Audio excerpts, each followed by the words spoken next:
Yes, students, raise your hand if my audio video is clear.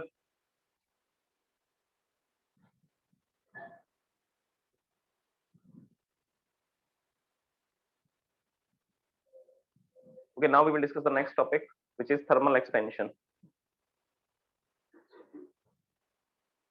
Thermal expansion means heat energy to the substance. जब भी हम किसी substance को heat energy देंगे तो वो क्या होगा, वो एक्सपेंड होगा। तो ऐसे एक्सपेंशन को क्या बोला जाता है, थर्मल एक्सपेंशन। और थर्मल एक्सपेंशन कौन कौन से, तो सॉलिड्स का भी एक्सपेंशन होगा, लिक्विड्स का भी एक्सपेंशन होगा और गैसेस का भी एक्सपेंशन होगा जब हम उनको क्या करेंगे, हीट अप करेंगे। So this is called thermal. Whenever we are giving heat energy to the substance, then the substance will expand. Then the substance will expand and there is a increase in volume of the substance. Expand होने का मतलब हो जाएगा. This is called thermal expansion. This is called thermal expansion. अब solids में, liquids में और gases में तीनों में एक्सपेंशन होता है, लेकिन तीनों के एक्सपेंशन के बारे में आपको, पार्टिकल्स होते हैं, मॉलिक्यूल्स होते हैं, वो कैसा रहते हैं, वो ऐसा क्लोजली स्पेस्ड रहते हैं और वो अपनी जगह पर, अपनी फिक्स पोजीशन पर, सर्टेन पोजीशंस पर सिर्फ क्या कर सकते हैं, वाइब्रेशंस कर सकते हैं। पार्टिकल्स हैं या मॉलिक्यूल्स हैं, वो क्या कर रहे हैं, वो सिर्फ वाइब्रेशन कर रहे हैं इन ऑल द डायरेक्शन। तो अलग अलग डायरेक्शन में वो वाइब्रेशनल मोशन कर रहे हैं, ऐसा मूव नहीं कर सकते, फ्रीली मूव नहीं कर सकते। तो जब आप इस सब्सटेंस को, हीटर्स के बीच के जो स्पेसेस हैं, आप उनको इंटर मॉलिक्यूलर स्पेसेस या इंटर पार्टिकल स्पेसेस बोल सकते हैं। तो उनके इंटर पार्टिकल स्पेसेस क्या हो जाएंगे, इंटर पार्टिकल स्पेसेस इंक्रीज हो जाएंगे। तो इस कारण से वो ज्यादा, so this is called expansion. This is called expansion. इसको expansion बोलते हैं। तो जब हम एक सॉलिड को हीटअप करते हैं तो क्या होता है, इसका कौन सा, से ही हम लोग इसको हीटअप करते हैं सॉलिड को, तो इसके वाइब्रेशनल मोशन इंक्रीज हो जाते हैं, या आप ये बोल सकते हैं कि वाइब्रेशनल मोशन में इसका जो एम्पलीट्यूड होता है वो इंक्रीज हो जाता है। पहले तो ये मेन पोजीशन के इधर जा रहा था और इधर जा रहा था। अब जैसे ही हमने इसको हीटअप किया, हीटअप करने पर क्या होगा, अब इसके वाइब्रेशन का क्या इंक्रीज हो चुका है, एम्पलीट्यूड पोजीशन, इसकी मीन पोजीशन से मैक्सिमम डिस्प्लेसमेंट। पहले ये इतना डिस्प्लेस हो रहा था इस डायरेक्शन में, अब ये इतना डिस्प्लेस हो रहा है इस डायरेक्शन में, फिर वापस आता है, फिर दूसरी डायरेक्शन में डिस्प्लेस होता है, फिर वापस आता है इन पोजीशन। तो बेसिकली इसका टेम्परेचर, इसको हीट एनर्जी देने से क्या होने वाला है, तो आप बोलोगे कि इसके वाइब्रेशन का एम्पलीट्यूड इंक्रीज हो जाएगा। और अगर इसके वाइब्रेशन का एम्पलीट्यूड इंक्रीज होता है तो क्या लगाएगा, फोर्स लगाएगा, क्योंकि इसके पास भी इलेक्ट्रॉन्स है, ये एटम है, इसके पास भी इलेक्ट्रॉन्स है, इस एटम के पास भी इलेक्ट्रॉन्स है, बीच में प्रोटॉन है, बीच में प्रोटॉन्स है, तो इसके इलेक्ट्रॉन के इसका, तो जब ये एटम इस डायरेक्शन में जा रहा होगा वाइब्रेशन करते हुए और इस डायरेक्शन में मूव करेगा, तो इस पर क्या लगाएगा, रिपल्शन फोर्स लगाएगा। और अगर इस पर रिपल्शन नहीं देर में ये बैकवर्ड डायरेक्शन में जाएगा, फिर ये फिर से कहाँ आएगा, फिर ये भी अपनी मीन पोजीशन पे आएगा। ये जब इस डायरेक्शन में जाएगा तो ये पीछे की डायरेक्शन में आएगा। तो बेसिकली जब आप इसको हीट एनर्जी दोगे तो will also increase and there will be increase in the inter particle spaces. There will be increase in the inter particle या inter molecular spaces. Inter particle space increase हो जाएगा, force molecules के बीच का force या atoms के बीच का force, inter atomic forces, ये क्या हो जाएंगे, ये डिक्रीज हो जाएगा। अगर एक एटम दूसरे एटम से दूर हो चुका है तो डिस्टेंस इंक्रीज होने से इलेक्ट्रोस्टैटिक क्या हो जाता है, कम हो जाता है। आपने डायमेंशंस में ये फॉर्मूला पढ़ा होगा इलेक्ट्रोस्टैटिक फोर्स का, F is equal to K Q1 Q2 upon R square। तो जैसे ही डिस्टेंस बढ़ जाएगी, चार्जेस के बीच की डिस्टेंस ही देने से स्पेसेस इंक्रीज होंगे और इंटर एटॉमिक और इंटर मॉलिक्यूलर फोर्सेस क्या होंगे, डिक्रीज होंगे। इंटर एटॉमिक और इंटर मॉलिक्यूलर फोर्सेस क्या होंगे, डिक्रीज। तो सॉलिड इस तरह से एक्सपेंड वाले। लिक्विड और गैसेस के बारे में नेक्स्ट चैप्टर्स में आएगा। काइनेटिक थ्योरी में हम गैसेस के एक्सपेंशन को स्टडी करेंगे। इसके अलावा थर्मोडायनेमिक्स में भी गैसेस के एक्सपेंशन के ऑप्शन। अब इसके बाद लिक्विड के बारे में सुनिए। लिक्विड एक फ्लूइड है। अगर लिक्विड एक फ्लूइड है तो हमें इसको किस में रखना पड़ेगा, कंटेनर में रखना पड़ेगा, क्योंकि इसके जो मॉलिक्यूल्स हैं, डायरेक्शन, तो ये ऐसा क्या कर रहे हैं, ये रैंडम मोशन करते हैं, जिसको ब्राउनियन मोशन बोलते हैं। तो जब हम एक लिक्विड को हीटअप करेंगे तो क्या होगा, तो आंसर है कि इनके मोशन की काइनेटिक एनर्जी इंक्रीज हो जाएगी। एनर्जी इंक्रीज होने से ये फास्ट मूविंग होंगे। अगर ये फास्ट मूविंग होंगे तो ये इतना तेज चलते हुए अपने आसपास के पार्टिकल से काफी दूर निकल जाएंगे। तो बेसिकली इसको हीटअप करने पर क्या चेंजेस आने वाले हैं, इनके ये स्पेस इंक्रीज हो गया तो ये क्या हो जाएंगे, एक्सपेंड हो जाएगा लिक्विड।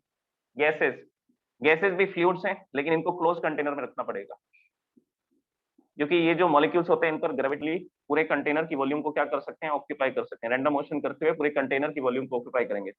अब आप इसको हीटअप करोगे तो हीटअप करने पर इसके दो तीन, हो सकता है कि ये कंटेनर ऐसा ओपन हो तो एक्सपेंशन हो जाए, या कंटेनर क्लोज होगा तो प्रेशर इंक्रीज होगा। तो गैसेस के अंदर अलग अलग तरह के फिनोमेना दिखेंगे हीट एनर्जी देने पर। एक्सपेंशन करवाने सिलेंडर में हम लोग क्या लगा देंगे, एक पिस्टन लगा देंगे और इस पिस्टन को फ्री छोड़ देंगे, इट कैन मूव फ्रीली।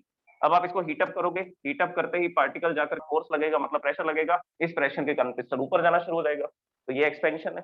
ये किसका एक्सपेंशन है, ये भी गैसेस का एक्सपेंशन है। तो लिक्विड और गैसेस भी एक्सपेंड होते हैं। Discuss the thermal expansion of solids. हम लोग सॉलिड के एक्सपेंशन को डिस्कस कर रहे हैं। सॉलिड के एक्सपेंशन तीन तरीके से हो सकते हैं, तीन डायमेंशन में हो सकते हैं। थर्मल एक्सपेंशन थ्री डायमेंशन में हो सकता है। वन डायमेंशन, एक्सपेंशन हो सकता है, 2 डायमेंशनल एक्सपेंशन हो सकता है एंड 3 डायमेंशनल एक्सपेंशन हो सकता है। अब डायमेंशन कहाँ होगा इसके बारे में जो 1 डायमेंशनल एक्सपेंशन है उस एक्सपेंशन को लीनियर एक्सपेंशन बोलते हैं। जो 1 डायमेंशन एक्सपेंशन है उस एक्सपेंशन को क्या बोलते हैं, उसको लीनियर एक्सपेंशन। 2 डायमेंशनल एक्सपेंशन को एरिया एक्सपेंशन या सुपरफिशियल एक्सपेंशन बोलते हैं। सुपरफिशियल मतलब सरफेस का फैल जाना, सुपरफिशियल। 3 डायमेंशनल एक्सपेंशन, 3 डायमेंशन इसका मतलब है volume expansion, volume expansion. Okay, अब सुनिए 1 डायमेंशन एक्सपेंशन लिखेगा वायर्स के अंदर, वायर्स के अंदर या रोड्स के अंदर, वायर्स के अंदर या रोड्स के अंदर। जैसे कि हमने एक थिन वायर ली है, ये एक लॉन्ग वायर है, इसमें क्या होगा, इसकी थिकनेस नेग्लिजिबल होगी, इसका जो एरिया नेग्लिजिबल, तो उसकी बात कर रहे हैं हम लोग। इसमें सिर्फ क्या कंसीडर की जाएगी, इसमें सिर्फ इसकी लेंथ कंसीडर की जाएगी, ना इसका एरिया।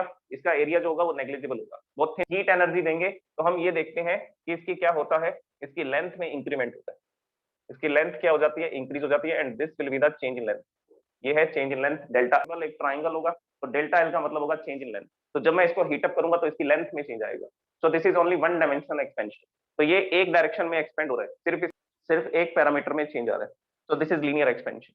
इसके बाद आएगा 2 डायमेंशनल एक्सपेंशन, और you can say that superficial expansion.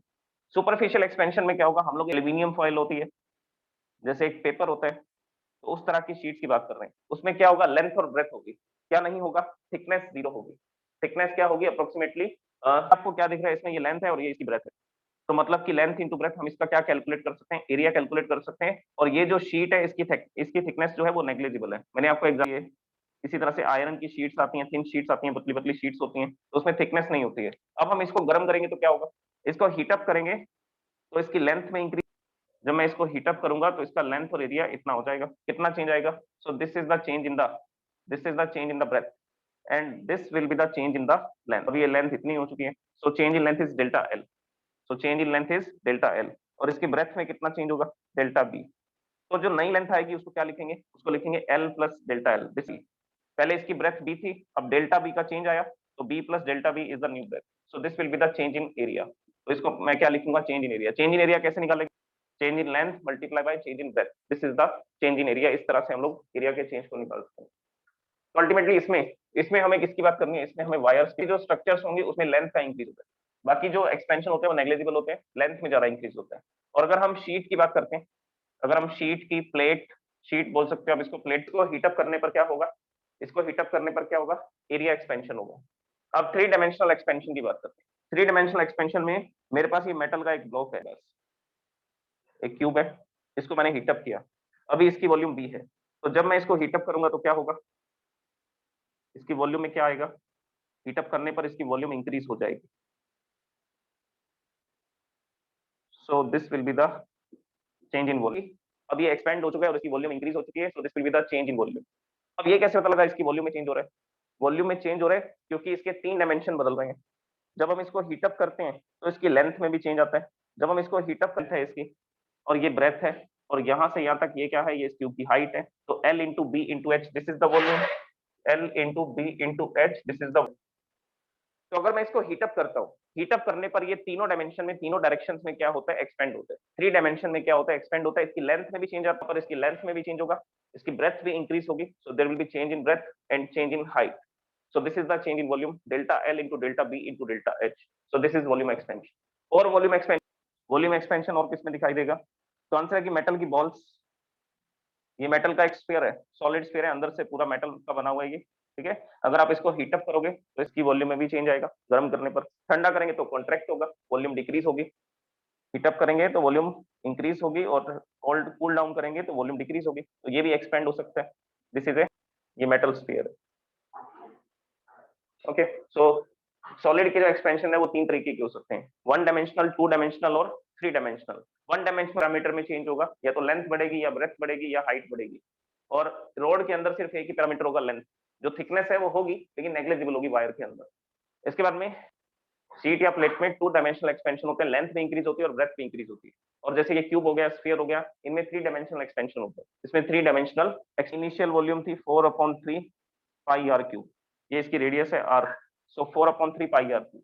अब इसकी रेडियस में कितना चेंज आ रहा है, रेडियस में चेंज आ रहा है डेल्टा आर का, this is the change in the radius, 4/3 pi delta R cube. So this is the change in volume, ये वॉल्यूम में चेंज होगा। रेडियस चेंज हो रही है तो क्या होगा, वॉल्यूम भी चेंज होगी, गर्म करने पर इसकी रेडियस बढ़ जाएगी, चेंज आएगा इसमें। तो 3 डायमेंशन और इसके नेम्स मैंने आपको बता दिए, लीनियर, एरिया या सुपरफिशियल या वॉल्यूमेट्रिक एक्सपेंशन। अब हम लोग फर्स्ट टॉपिक की बात करते हैं, लीनियर एक्सपेंशन। लीनियर एक्सपेंशन के लिए फॉर्मूला सेटअप करते हैं। ये कैसे, हमें कुछ वैल्यू लिखनी पड़ेगी, उसी के बेसिस पर तो मटेरियल्स को यूज किया जाएगा। जैसे कि आपने देखा होगा कि इलेक्ट्रिक पोल्स पर कॉपर की वायर्स को यूज नहीं करते। डोमेस्टिक सर्किट में कॉपर वायर यूज करते हैं, लेकिन पोल्स के ऊपर कॉपर वायर यूज नहीं की जाती। हमारे घर के आसपास जो इलेक्ट्रिक पोल्स लगे होते हैं उन पर एल्यूमिनियम की वायर्स, ये इलेक्ट्रिक पोल है, इसमें इस तरह से वायर्स लगी होती हैं, कॉपर की नहीं। कॉपर की होती तो क्या होता, एक्सपेंशन। अगर ये वायर कॉपर की होती तो कॉपर ज्यादा एक्सपेंड होता है, कॉपर की कंडक्टिविटी अच्छी है, ये जल्दी से गर्म हो जाएंगी। जैसे ही सनलाइट आने एक्सपेंशन होगा तो ये इस तरह से ऐसा हो जाएगी, फैल जाएगी, तो ये नीचे सरफेस तक भी आ सकती हैं। तो इसीलिए हम लोग कौन सी वायर्स यूज नहीं करते, कॉपर वायर्स यूज नहीं करते हैं पोल्स के ऊपर। तो बेसिकली ये मैं क्यों बता रहा हूँ, इसका रीजन ये है कि हमें क्या एक्सपेंड होता है, तो उसी के बेसिस पर तो हम उसको क्या करेंगे, फिर यूज करेंगे। अगर जब तक ये नहीं पता होगा कि कौन सा सॉलिड कितना एक्सपेंड हो रहा है, तो उसके बेसिस पर ही तो फिर उसको क्या कर सकते हैं, यूज कर सकते हैं। जैसे तो फिर इसको पोल्स पर यूज नहीं करेंगे, इलेक्ट्रिक पोल्स पर। So now we will discuss the next topic. इसका फर्स्ट पॉइंट डिस्कस करें, लीनियर एक्सपेंशन। लीनियर एक्सपेंशन मैंने अभी आपको बताया। लीनियर एक्सपेंशन में क्या होगा, वन डायमेंशन एक्सपेंशन है।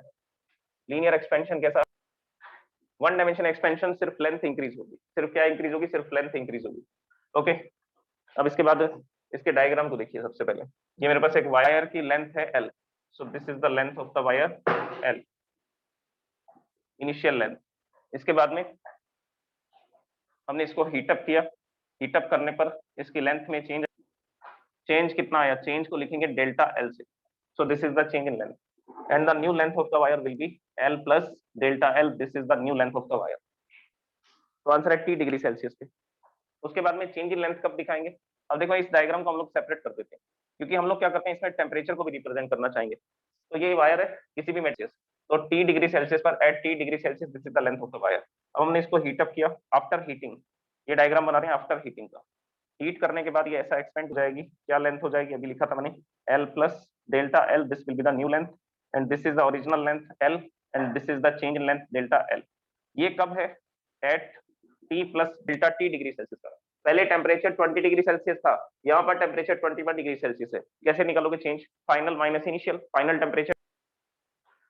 तो ये एक्सपेरिमेंट किए गए, इसके ऊपर अलग अलग वायर्स को लिया गया, अलग अलग तरह के मटेरियल्स को लिया गया, और उसमें ये देखा गया कि change in length, change in length किस पे डिपेंड करता है, ओरिजिनल लेंथ पे डिपेंड करता है। ओरिजिनल लेंथ को किससे लिखा जाता है, L नॉट से लिखा जाता है। So here L not is the original length. इसको डायग्राम में भी ओके। अगर मैंने ये वायर 1 मीटर की ले रखी है, अब एग्जांपल को समझिए, ये वायर है 1 मीटर की, मैं इसका टेम्परेचर 1 डिग्री सेल्सियस बढ़ाता हूँ, तो 1 डिग्री सेल्सियस बढ़ाने पर तो कितनी लेंथ होगी, 1.1 मीटर होगी। और अगर ये वायर 2 मीटर की होती, तो अगर ये वायर 2 मीटर की होती तो इसमें कितना चेंज आता, इसमें चेंज आता 0.1 मीटर, आता 0.1 मीटर का। तो अगर मैंने वायर की लेंथ को डबल कर दिया, 1 और 1, ये 2 मीटर की वायर हो चुकी है, तो इसमें 0.1 की लेंथ इंक्रीज होगी, इसकी 0.1 की लेंथ इंक्रीज होगी पर मीटर में, तो टोटल न्यू लेंथ की 2.2 मीटर आ जाएगा। तो अगर लेंथ को डबल करेंगे तो एक्सपेंशन भी डबल होगा, अगर लेंथ को डबल करेंगे तो चेंज इन लेंथ भी डबल हो जाएगा। तो बेसिकली एक्सपेरिमेंट के बाद में ये डिसाइड किया गया, proportionate to the original length. Original length जितनी होगी उसी पे डिपेंड करेगा change in length. Second change in length किस पे डिपेंड करता है, चेंज इन टेम्परेचर पे। डेल्टा टी इज हियर, ये आपने उसके टेम्परेचर में कितना चेंज किया। So these are the two quantities जिस पे वो डिपेंड करता है चेंज इन लेंथ, कि इस वायर की जो लेंथ है वो इंक्रीज होगी, वो किस पे डिपेंड करेगी, और किस पे डिपेंड करेगी, चेंज इन टेम्परेचर। अगर आप टेम्परेचर 20 से 21 डिग्री कर रहे हैं तब चेंज आएगा 0.1 मीटर का। अगर आप टेम्परेचर 20 से 22 डिग्री कर रहे हैं, मतलब 2 डिग्री, टेम्परेचर 20 से 23 डिग्री सेल्सियस कर रहे हैं, तो कितने डिग्री का, 3 डिग्री का चेंज हो रहा है, तो 0.3 मीटर का चेंज आएगा। तो जैसे जैसे आप टेम्परेचर इंक्रीज करते जाओगे, चेंज इन टेम्परेचर जितना उतना ही लेंथ में ज्यादा चेंज आएगा। ओके, अब देखो इन दोनों को कंबाइन कर देते हैं, ये फर्स्ट इक्वेशन है, ये सेकंड इक्वेशन है, इन दोनों को कंबाइन करेंगे तो यहाँ से एक फॉर्मूला बनेगा, length delta T, change in temperature. ये प्रोपोर्शनेट के सिंबल को हटाएंगे, प्रोपोर्शनेट के सिंबल को हटाएंगे तो यहाँ पर कांस्टेंट लगाएंगे। अब देखो ये कांस्टेंट लगाने की क्यों जरूरत पड़ रही है, क्या जरूरत पड़ रही है, मटेरियल की प्रॉपर्टी को तो ऐड ही नहीं किया। क्या एक्सपेंशन मटेरियल की प्रॉपर्टी पे डिपेंड नहीं करेगा, देखो मैं आपको ये क्लियर कर देता हूँ ये बात। जैसे मेरे पास ये एक वायर है कॉपर की, इसकी लेंथ 1 मीटर है। इसी तरह से ये आयरन की वायर है और दोनों का टेम्परेचर 20 डिग्री सेल्सियस है। अब दोनों का टेम्परेचर 1-1 डिग्री बढ़ा रहा हूँ। इसका टेम्परेचर 1 डिग्री बढ़ाया तो इसके एक्सपेंशन हो रहा है 0.1 मीटर, तो इसका एक्सपेंशन होता है 0.01 मीटर का, तो इसका एक्सपेंशन कम हो रहा है आयरन का, इसका एक्सपेंशन ज्यादा हो रहा है। अब देखो, आपने तो बोला था चेंज इन लेंथ किस पे डिपेंड करता है, ओरिजिनल लेंथ पे, तो दोनों इसी तरह से चेंज इन लेंथ किस पे डिपेंड करता है, चेंज इन टेम्परेचर पे। तो मैंने दोनों का टेम्परेचर 21 किया, दोनों का टेम्परेचर 1 डिग्री सेल्सियस बढ़ाया, तो फिर दोनों में सेम चेंज आना चाहिए ऑफ द मटेरियल। दोनों की लेंथ सेम है, दोनों के टेम्परेचर में 1 डिग्री का चेंज किया जा रहा है, लेकिन दोनों का एक्सपेंशन अलग अलग है। तो क्यों अलग है? तो आंसर है मटेरियल की प्रॉपर्टी के कारण। तो आंसर है पड़ेगा इसमें, इस फॉर्मूला में उस मटेरियल की प्रॉपर्टी को भी ऐड करना पड़ेगा। तो प्रोपोर्शनेट का सिंबल हटाएंगे और एक कांस्टेंट लगाएंगे, एक कांस्टेंट को इंट्रोड्यूस करेंगे, that constant is alpha and coefficient of linear expansion, coefficient of linear expansion of solids. तो ये सॉलिड्स के लीनियर एक्सपेंशन का कोएफिशिएंट है। अभी इसकी डेफिनेशन भी बना था, depends on material of the road, depends on material. ये किस पे डिपेंड करता है? ये मटेरियल पे डिपेंड करता है। ओके, तो ये एक तो ये फॉर्मूला आएगा। अब हम लोग क्या करते हैं, यहां से अल्फा के डेफिनेशन इज इक्वल टू ये L naught delta T multiply में इधर आएगा तो डिवाइड में आ जाएगा, so this will B delta L upon L naught delta T, so this will be the formula of alpha. अब अल्फा की डेफिनेशन मटेरियल को कैसे कंपेयर करेंगे, तो आपको क्या करना है, आपको यहाँ पर मटेरियल की लेंथ कितनी रखनी है, रोड की लेंथ कितनी रखनी है 1 मीटर, और उसके टेम्परेचर में कितना बोल सकते हैं, change of temperature is 1 degree Celsius. अब ये दोनों वैल्यू पुट करो, लेंथ भी 1 मीटर है, चेंज इन टेम्परेचर भी 1 है, तो डेल्टा एल अपॉन 1 आएगा। तो देखिए अल्फा, चेंज इन टेम्परेचर भी 1 है, तो अल्फा इज इक्वल टू आ जाएगा डेल्टा एल। तो डेफिनेशन क्या डिसाइड की गई, when the length of the road is 1 meter and the change in temperature of that rod, extension of that rod is called coefficient of linear expansion। जब wire की length 1 metre है और उसका temperature 1 degree Celsius बढ़ाया जा रहा है, तो उस समय उसकी लेंथ में जितना चेंज और कोएफिशिएंट ऑफ लीनियर एक्सपेंशन। तो ऐसे ही तो कंपैरिजन करेंगे, अभी यही तो डिस्कस किया था हमने, इससे पहले एग्जांपल अभी बताया मैंने आपको। ये कॉपर की रोड है, इसकी लेंथ भी 1 मीटर है, ये आयरन की रोड है, इसकी लेंथ भी 1 मीटर है, फिर भी 1 डिग्री सेल्सियस बढ़ा रहा हूँ, इसका एक्सपेंशन तो ज्यादा हो रहा है, इसका एक्सपेंशन कम हो रहा है। क्यों हो रहा है? तो आंसर है मटेरियल के कारण। तो यहाँ पर हम लोग लेंथ सेम रखेंगे, चेंज ऑफ टेम्परेचर सेम रखेंगे, इसका टेम्परेचर लेंथ में अलग अलग चेंज आ रहा है because of the property of the material, and that property of material is called coefficient of linear expansion of solid. इसी को अल्फा बोला जाता है, और यही वो फॉर्मूला है जिससे हम लोग 1 मीटर लेनी है, change of temperature 1 degree Celsius, मतलब पैरामीटर सारे सेम होने चाहिए। उस केस में उसकी लेंथ में जितना चेंज आएगा उसी को क्या बोला जाएगा, कोएफिशिएंट ऑफ लीनियर एक्सपेंशन। तो अब मटेरियल की लेंथ कितनी रखनी पड़ेगी, 1 मीटर, और सबके टेम्परेचर में कितना चेंज करेंगे, 1 डिग्री सेल्सियस का चेंज करेंगे। तो उस समय पर उनकी लेंथ में जितना जितना चेंज आएगा उसके बेसिस पर हम क्या लिख, फॉर्मूला को सुनिए। फॉर्मूला एक तरीके से और भी लिखा जा सकता है, ये तो एक्सपेरिमेंट की बात। अब फॉर्मूला एक तरीके से और भी लिखा जा सकता है, देखिए यहाँ से 1 पुट किया तो अल्फा की डेफिनेशन बन जाएगी, alpha is equal to 1 degree Celsius. यहाँ से एक फॉर्मूला बनाते हैं, देखिए ये फर्स्ट इक्वेशन लिख देते हैं इसको, ये फर्स्ट इक्वेशन से एक फॉर्मूला बनेगा, देखिए क्या फॉर्मूला बनेगा, delta L is equal to alpha L naught delta. Delta L को क्या लिख सकते हैं, change in length. Change in length कैसे निकाली जाती है, चेंज इन लेंथ कैसे निकालते हैं, तो आंसर है final length minus initial length. तो फाइनल लेंथ को एल से लिखा जाता है, and initial length is, original length is L naught. So delta L will be calculated by final length minus initial length, L minus L naught. तो delta L minus L naught, alpha L naught delta T.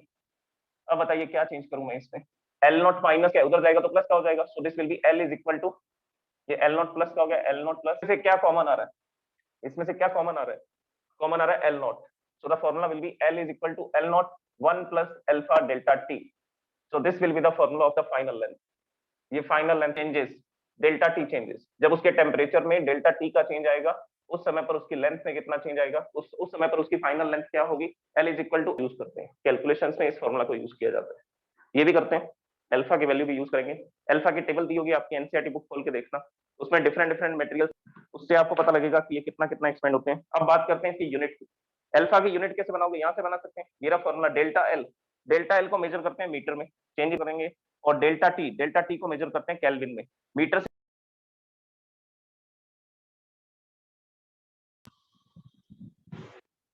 तो metre से metre cancel हो जाएगा, इसकी unit आएगी SI unit 1 upon kelvin. So this is the unit 1 upon kelvin, और you can say that kelvin inverse.